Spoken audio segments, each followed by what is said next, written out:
from a university in the Benin Republic within 2 months and subsequently participated in the National Youth Service Corps program.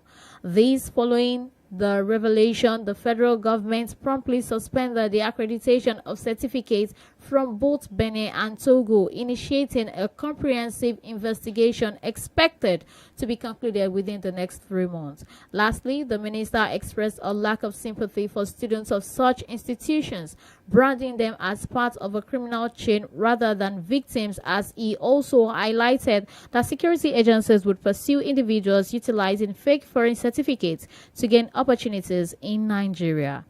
And in a reaction, the Nigerian students in Benin Republic have expressed displeasure over the recent ban imposed on them by the Nigerian government. The president of NANS Benin Republic, Mr. Favor Ikena, in an interview with newsmen, said the action of governments banning the degree certificates from the two countries have already put them, the genuine students in the two countries, into confusion, causing them sleepless nights. Ikena therefore appealed to the Nigerian government to reconsider its action by lifting the ban in the interest of thousands of Nigerians who are legitimately seeking knowledge in the two francophone countries. In a bid to encourage attendance in schools and reduce the problem of out-of-school children, President Bola Ahmed Tinubu has disclosed that the recently approved 2024 budget includes a 100 billion naira allocation in school feeding programs for school children across the country. He disclosed this during the signing of the 2024 appropriation bill into law in the State House in Abuja. Recall that Tinubu had earlier in December reintroduced the school feeding program and mandated its transfer from the Humanitarian Ministry to the Education Ministry. The program, previously halted under former President Muhammadu Buhari, will now fall under the Education Ministry's purview, aiming to not only provide nutritious meals to pupils but also encourage attendance and enhance learning. The ROI Youth Forum AYCF has called for the cancellation of the proposed computer-based test format in the forthcoming West African Examinations Council examinations in the country. According to the forum, introducing such a mode of examination will only result in mass failure for students, particularly in rural areas where computer skills are scarce or completely absent. Recall that the West African Examinations Council announced that it had ditched the paper and pencil test model and has adopted the computer-based test mode for the conduct of the senior school certificate examination.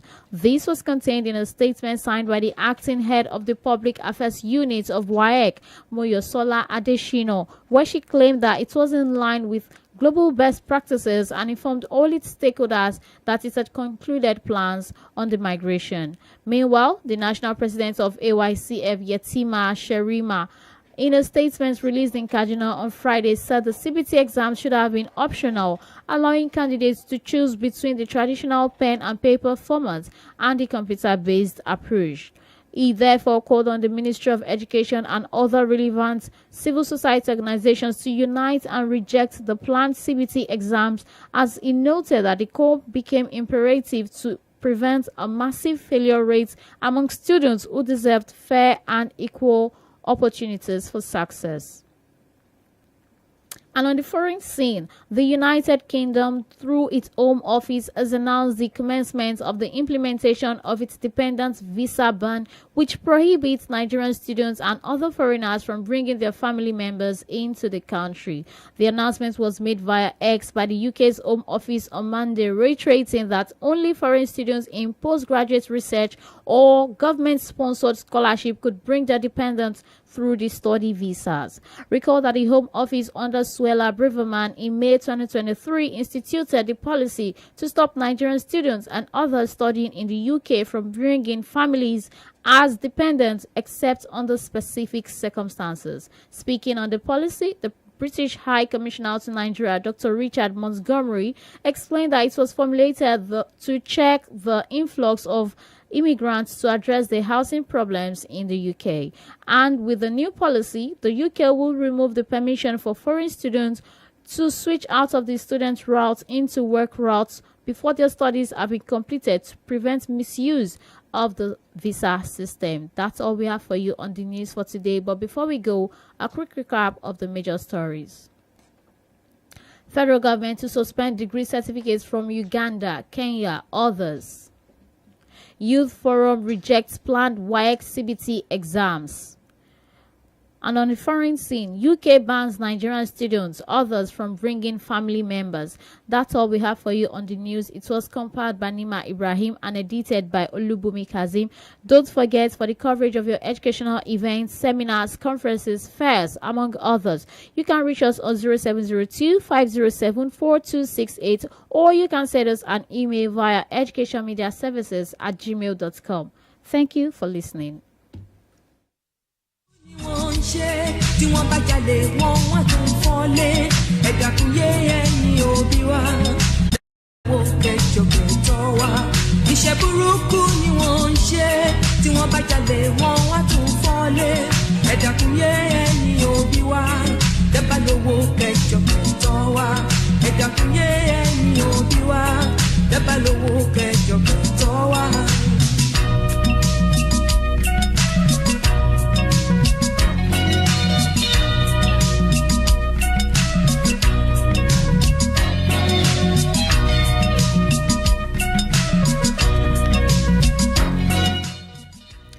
That's all we can take on the news for today. And right now, we'll take the school in focus. Hello and welcome to the School in Focus segment, where we'll take a look at universities. We'll take a look at our institutions, universities, polytechnics, and colleges of education in Nigeria and their histories and important details. Today, we are going to be looking at the University of Lagos. The University of Lagos, commonly referred to as UNILAG, is one of Nigeria's foremost institutions of higher learning. Founded in 1962, it has grown to become a pivotal hub for academic, cultural, and social development in Nigeria and Africa. UNILAG was established in 1962, shortly after Nigeria's independence, as part of the country's effort to produce a skilled workforce. The university began with 3 faculties: commerce and business administration, law, and medicine. Over time, it expanded to include more faculties and institutes adapted to the needs of Nigeria's developing society. Located in Akwakayaba, in the heart of Lagos, the main campus is known for its distinctive architecture and serene environment. The university boasts modern facilities, including state-of-the-art lecture halls, libraries, research centers, and student accommodation. The College of Medicine is located at Idiaraba, Suwelewe, Lagos, housing university's medical, dental, and pharmacy programs, and serves as the second campus of the university. UNILAG has over 12 faculties, including arts, social sciences, business administration, science, engineering, law, and medicine, each offering a range of undergraduate and postgraduate programs. The university is renowned for its robust research culture, with numerous research institutes and centers focusing on various fields like marine science, environmental studies, and urban and regional planning. UNILAG's programs are accredited by the National Universities Commission of Nigeria and several international accreditation bodies. With a diverse student body from across Nigeria and abroad, the university fosters a vibrant and inclusive community. Students engage in various clubs, societies, sports, and cultural activities, contributing to a rich campus life. UNILAG has an extensive network of alumni who have excelled in various fields globally, contributing significantly to its reputation. Some of its alumni include famous personalities like Yemi Osinbajo, the Vice President of Nigeria, or should I say the former Vice President of Nigeria, a prominent lawyer and a senior advocate. Genevieve Onaji, a renowned Nigerian actress, producer, and director known for her contributions to the Nollywood film industry. Akinwumi Ambode, former governor of Lagos State, known for his work in public service and governance. Wale Babalakin, a Nigerian lawyer and businessman, recognized for his contributions in the legal and business sectors.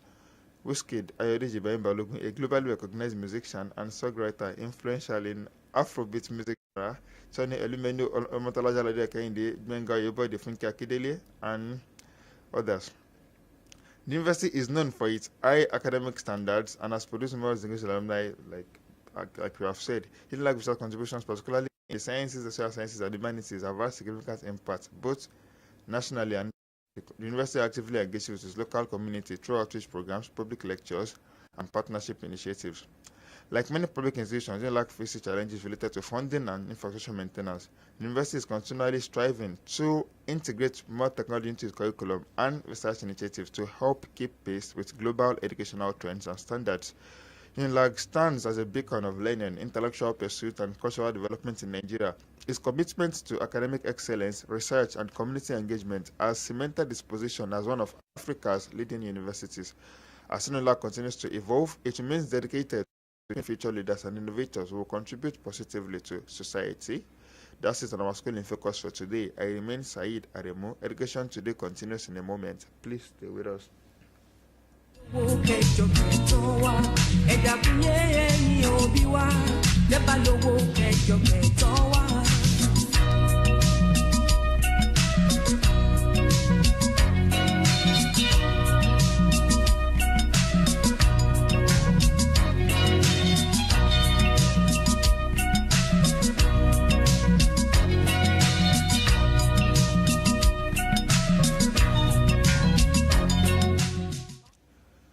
So that was the School in Focus segment with me, Saeed Aremu. Next, we'll take the icon of the week with Neema.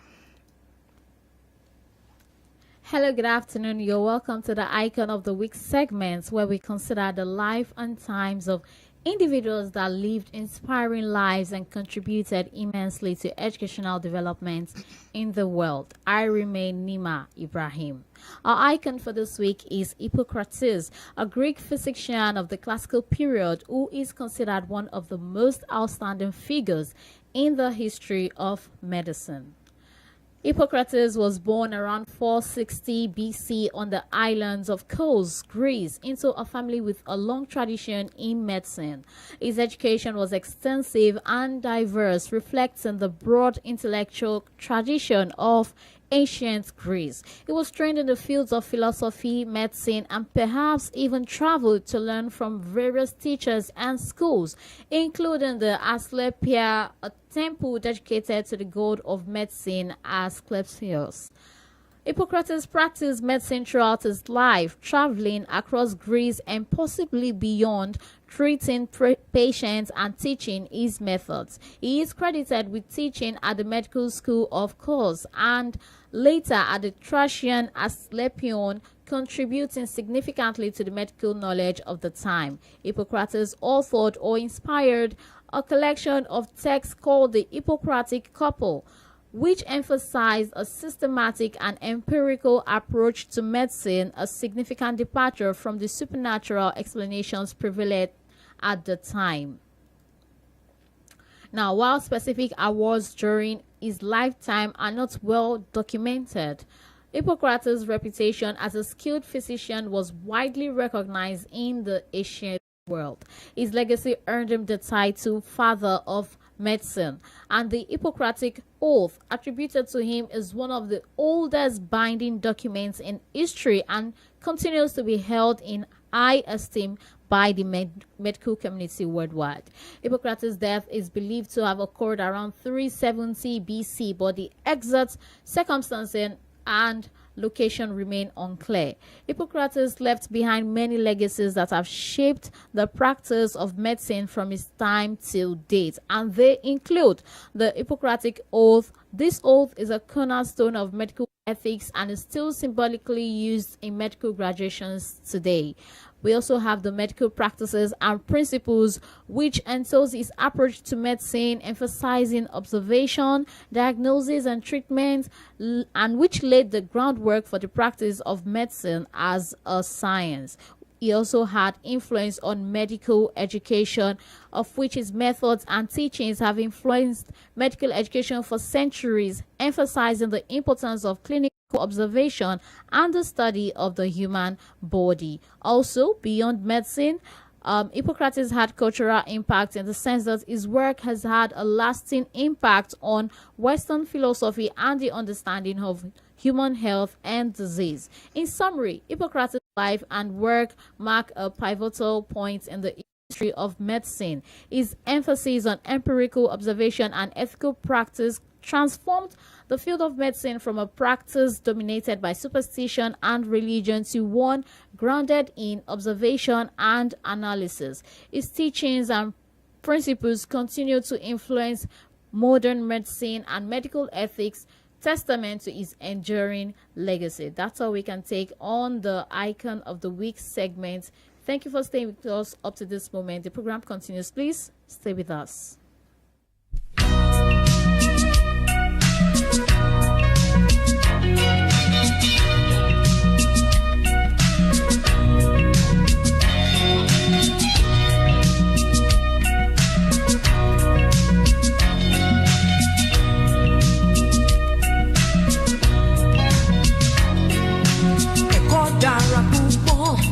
Ẹ̀kọ́ ló láyé táwa yìí sẹ́, ẹ̀kọ́ dára púpọ̀.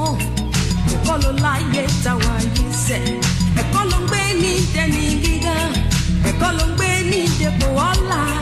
Ẹ dákun yé ẹ̀yin òbí wa, tẹ́ bá lówó kẹjọ kẹtọ́ wa. Ẹ̀kọ́ ló ń gbé ní dẹni gíga, ẹ̀kọ́ ló ń gbé ní dépò ọlá. Ẹ dákun yé ẹ̀yin òbí wa, tẹ́ bá lówó kẹjọ kẹtọ́ wa. Ẹ dákun yé ẹ̀yin òbí wa, tẹ́ bá lówó kẹjọ kẹtọ́ wa.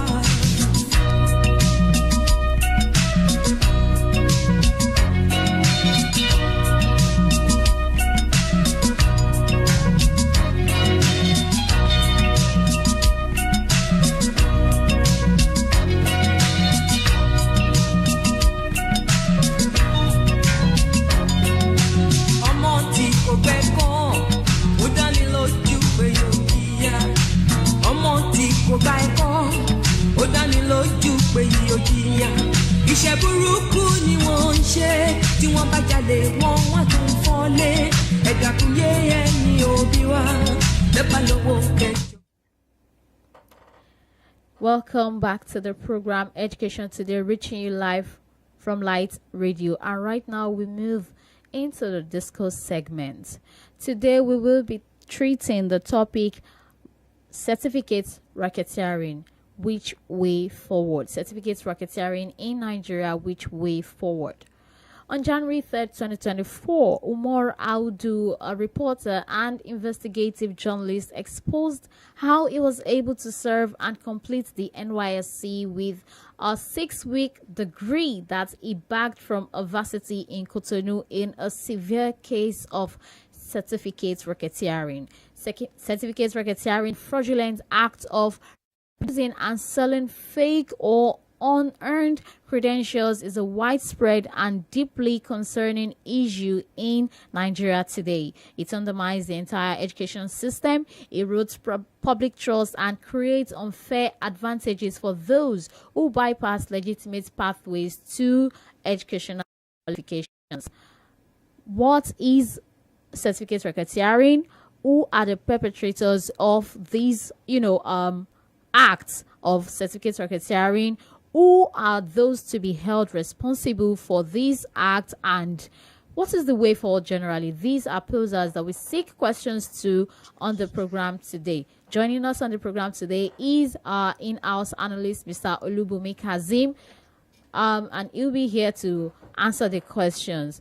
Don't forget you can be part of the discourse by sending your comments and questions to 0809-738-4000, or you can drop your comments via the live video feeds on Facebook and YouTube. Okay, so without much ado, good afternoon, Mr. KAZEEM, and welcome to the program. Good afternoon. It's a pleasure to be here. So good afternoon. It's a pleasure to be here. Sorry. Happy New Year to listeners and audience generally. So you're welcome to 2024, and like I said, it's a pleasure to be here this afternoon. Thank you. It's a pleasure to always have you here in the studio. So without beating around the bush, explain in lay terms, in a simple terms, what certificate racketeering is to the random audience out there. Well, it's a situation where ordinarily for someone to possess the possession of a certificate is a testament that someone has undergone a particular training, has been examined, has been evaluated, and has been found worthy of, holding that particular certificate as a testament to the fact that this person possesses the knowledge and character required of someone who has undergone the training. So by the idea of certificate racketeering, it's a situation where more like you have a group of people that are involved in procuring or issuing certificate to people who do not qualify to hold such certificate.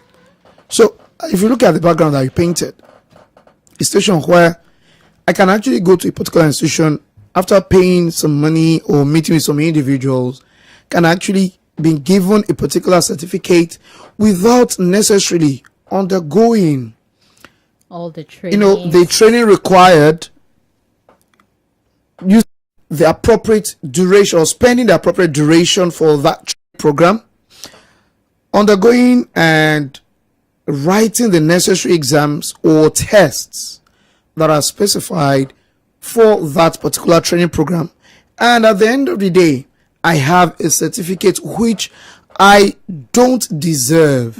I did not earn, not work for it, I only procured. And we not call it certificate racketeering because it's not just one person involved. It's not only the person, it's not only the certificate holder. When you say something is a racket, you're talking about, a group of people that are involved in a particular process. So in this case, for instance, you might have some people that are agents who engage in, you might have officials of the institution that are involved, you might have students themselves who are involved, and their family members, that are in it. So it's a racket. Sometimes you even have regulatory authorities, security agents, and a host of others involved. So it's a chain of people that are involved in the operation. So that's why I call it certificate racketeering. Where you have a chain of people that are involved in the whole process of procuring and issuing certificates to people who are undeserving of such. Okay, thanks for that, Mr. KAZEEM. I'm curious, why does certificate racketeering? Why does it happen? Yeah, why does it happen in the first place? Well, we have a society where emphasis is not placed on competence, rather on possession of certificate. As long as you're able to get it, you can pay for it. Regardless of how you got it, so far you have the certificate. We worship certificate. And we really don't place emphasis on competence, capacity, a demonstration of your ability. So you have someone, for instance, the job specification is about, okay, can you do this, can you do this, can you do this? And someone comes and says, yes, I can do this, I can do this, I can do this. Put me through a test. Rather than doing that, you say, yes, we have tested you, you have been evaluated, and you have been found worthy. You have proven yourself that you have the capacity to do this. Rather, what we say is, we want a distinction. You must have so and so degrees from so and so institutions. Even sometimes we do that. Yes. You must be within this particular age and so many other things like that. So at the end of the day, you put some people at a disadvantage. So you don't have a situation where people feel like, since this is what you want, they will get it. Yes. So that we can get this job. People will tell you the economy is hard, this and that. So you should excuse people. Just allow my people go, let them go. Why do you want to delay them? That's on the one hand. On the other hand, you also have a situation where people feel like the rigors required to possess a particular certificate are just too much for them to bear. So they try to find an easy way out. So part of the easy way out is, and we have this mentality that the Machiavellian principle, the end justifies the means. Yes, we do. Getting the certificate is the ultimate. That's the So the means by which I get the certificate is none of your business. So far I can get the certificate, then why should anybody bother? So you have that. Then you also have a situation where people feel like you need to be smart. And we think being smart is actually being cunning. Being cunning, such that so far you can beat the system. You are very smart. And for some people, that's what they're interested in. No, and they look at those who are not ready to do that as actually being stupid. Yes, they do. That's why they tell you it is those who knows the way that are actually the brilliant ones. In Yoruba, and to more way, lo more way.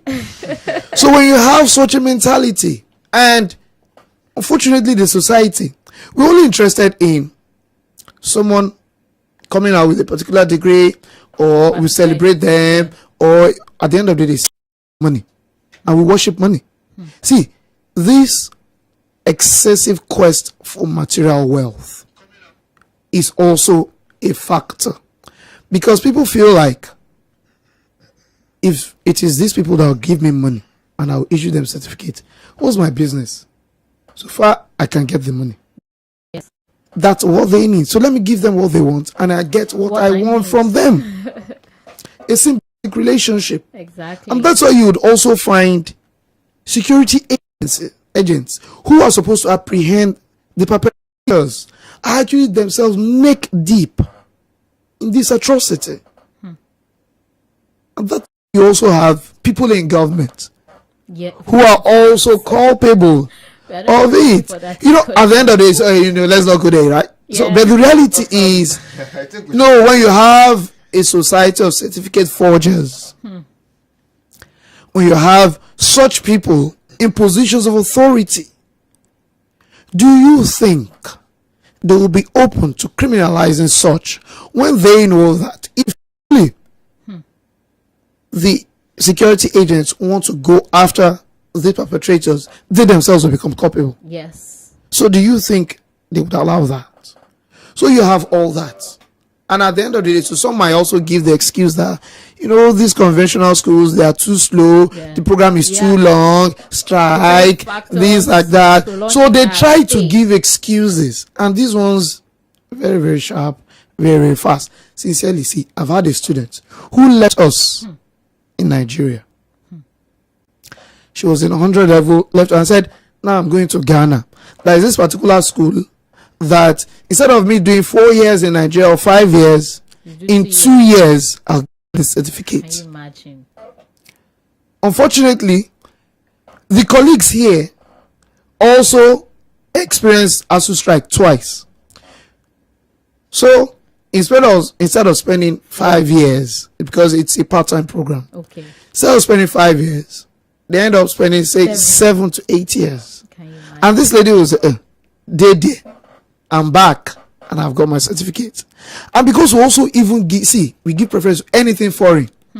Yes. These are thirst for anything foreign, including, the edible things that we eat. We have this idea that it is the foreign ones that have the quality. So even if the foreign now is Benin Republic, even if it is Togo, even if it is Ghana, that regardless of the quality anywhere outside Nigeria, really, for us, we give preference to them now. We give them special treatment at NYSC camp. The guy went to NYSC camp. In 6 weeks. Foreign certificate. They accepted him, and this was someone that had served before. So it didn't even come up at any point. They told us that the guy used a different phone number, really, an email address. Is that an excuse that NYC could give? But that shows you that, because we feel like anything foreign will do it. And that's why many of these universities in West Africa are actually owned by Nigerians. The same way we did in such a way that let us destroy the refineries in Nigeria so that they don't work, and Nigerians will go abroad, buy refineries or establish refineries abroad, and ensure that crude oil is smuggled out and it is brought in as refined products. They collect subsidy, and at the end of the day, they don't give us value for our money. It's the same thing we're also doing, because everybody is running abroad. Everyone wants to jackpot. So even if it is jackpot to Benin Republic to get certificate, at the end of the day, say, something, a cold whatsoever, do Benin. You feel like, foreign, is an international student. That's what we call them, international student. Even though if they bear Adewale, Ayuba like Nigerian, or Adamu as a northerner, or Ikechi, or whatsoever, we feel like, so far they've gone to so-called, they are abroad, they are the foreigners, and they possess the certificate, and we feel like those ones have got quality above what we offer in Nigeria. Okay, Said, do you have another question for the prof? Yeah, You answered the question, like, from the part of the students that actually go to these universities to get the certificate, right? But why did the universities themselves like sell the certificates to these students? Yes, looking at it from perspectives of, it could be like a business to them, so a way of life, a way of getting their means of livelihood. So what the truth is, for the institutions, any institution that awards its name would not allow its certificate to be procured, because it goes beyond the certificate. See, when you issue certificate, there is this common statement attached to it that this person, this individual. That's the point, really. So if you're saying that someone that has come to procure your certificate to buy maybe that okay, word procure is okay, yes, sorry, buy. So it means you're saying that we don't care about knowledge and character at all. All we are interested in is the money. And the reality is, see, this thing works because there is a willing buyer and a willing seller. Exactly. Economic reasons, pecuniary reasons. This is just know that Nigerians, you guys are crazy for anything foreign, so we'll give it to you. Yes, at any cost. At any cost. And we know that no matter the cost, you guys will be ready to pay. So they do it. And in some cases, not directly from the institution.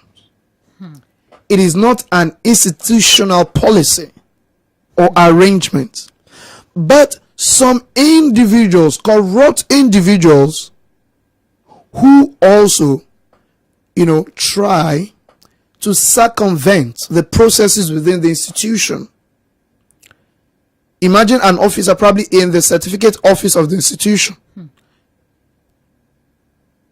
attaching additional names to those who officially have graduated from the institution, so that the signature of the relevant authorities would be appended on that certificate. So if the institution is not conscious and does not have a mechanism to checkmate and to assess all that they give out, they will be culpable, or they will be susceptible to this kinds of arrangement. So when you have that, so sometimes it's not the institution that are officially culpable, but some officials within the institution. And that's why when we talk about, see, this thing is only possible because there are individuals involved.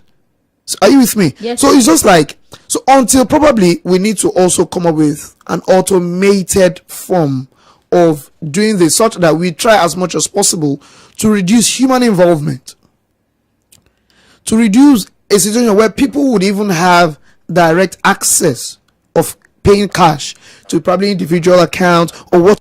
Some of this things will probably become so until we have that.